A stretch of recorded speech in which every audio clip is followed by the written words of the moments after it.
Dear colleagues, this is day 173 for the heroic fight for freedom of Ukrainian people. My name is Natalia, and we start the series of briefings in Mediacentr, Ukraine. Last Friday, Rynok Square was the place that hosted diplomas that will never be issued in remembrance of students killed due to the war. Our guest today is Rostyslav Yunyk, head of Lviv's Office for Youth Policy. Could you please share the concept of this event and how you prepared for the event?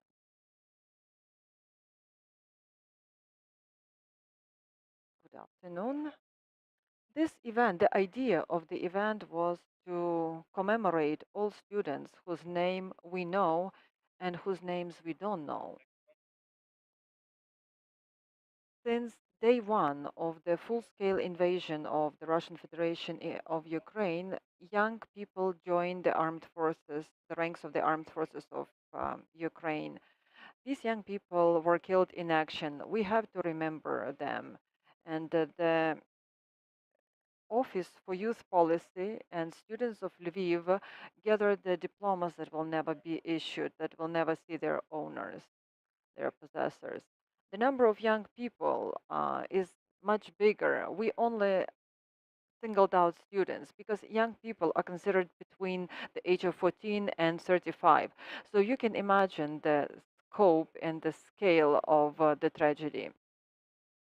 If we placed the names of all young people who were killed, we wouldn't have enough space.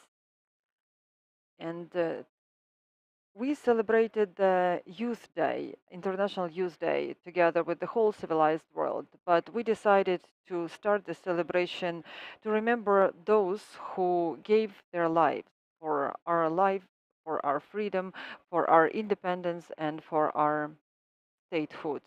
This event is the remembrance that these people were our future. They could have become professors, scientists, academia, but they never will. They will never get their diplomas. Therefore, we have to remember them, and we have to remember this. We have to fight for that, for them. We have to do voluntary work in memory of those who gave their lives for our freedom, independence, and statehood. Um, I'd like to invite Stanislav Hvozdinskyi, students mayor of Lviv. Could you also share your perspective of how you prepared for this event? Good afternoon, good health to everybody. The process, the preparation process of this event, which was called Diplomas that will never be issued in remembrance of students killed in war, started a month ago or so.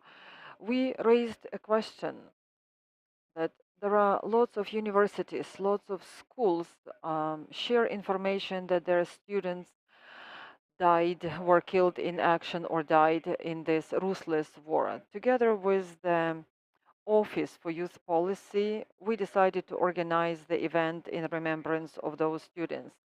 We decided not to delay because that was of primary importance. We didn't want to wait until International Students' Day.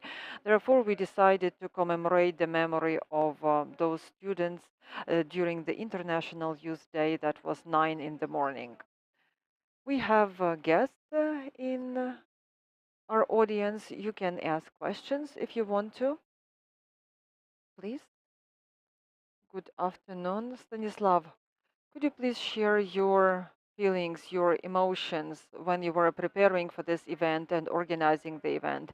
Maybe you know somebody personally, somebody of those who never got their diplomas.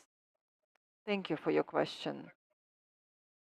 It happened so that on Friday, one of the diplomas that we displayed that was never issued had to belong to Petro Gavrilyev, who was the fifth-year student of Lviv Polytechnical University. I knew him personally.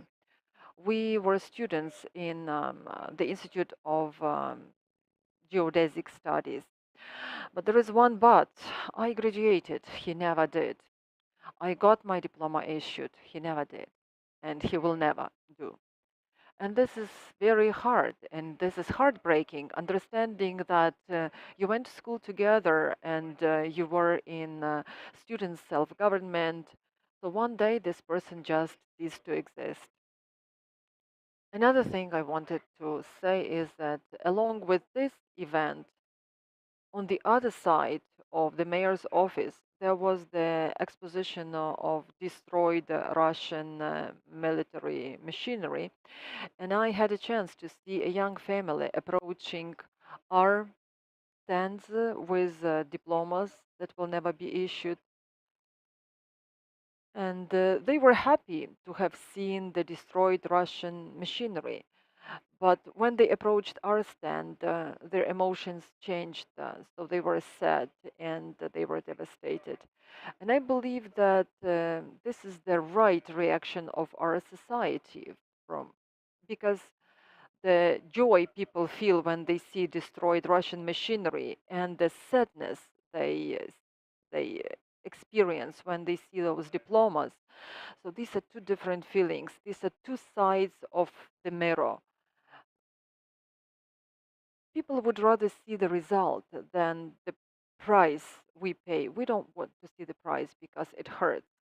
How many diplomas did you manage to gather, and whose names are those, and which universities or schools do these students belong to?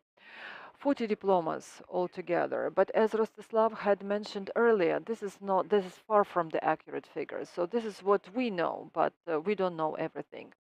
These are the diplomas that had to belong not only to students who were killed in action or killed in this war, but these were also students not only from Lviv but from all over Ukraine. And these were the diplomas from those cities where universities were destroyed, diplomas of hero cities where some of the students studied and lived, and young people studied and lived. We gathered 40, as I said, but I believe that this list can be continued. Do I understand you right that these were the students who were about to get their diploma, so their bachelor's degree or master's degree? So, how old were those students? There were juniors, sophomores, so they were not only graduates, bachelor's degree graduates or master's degree graduates. So these were all sorts of students. According to you, what is the readiness of students to fight or study? This is a rhetoric question. I believe that it's important to study, but when your country is at war and when the enemy is in your country, is tearing it apart, so probably students put studies as a second priority. Most young people are ready to take weapon, to take arms in their hands and fight for their freedom. How are you going to commemorate the memory of those students who were killed due to the war, and how are you going to celebrate International Youth Day in Lviv in the future? I believe that this International Youth Day in the future will start at 9 every year, and that'll be the moment of silence to remember those students who were killed during this ruthless war. I believe that this will be the ongoing tradition.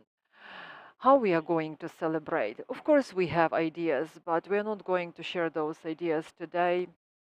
We will share this information before the event. Why is it important to remember young people?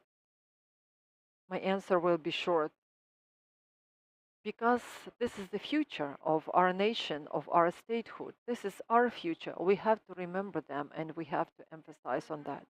Thank you very much. Our guests were Rostyslav Yunyk, head of Lviv's Office for Youth Policy, and Stanislav Hvozdinskyi, students mayor of Lviv. Thank you very much. And our next briefing is going to be at 12.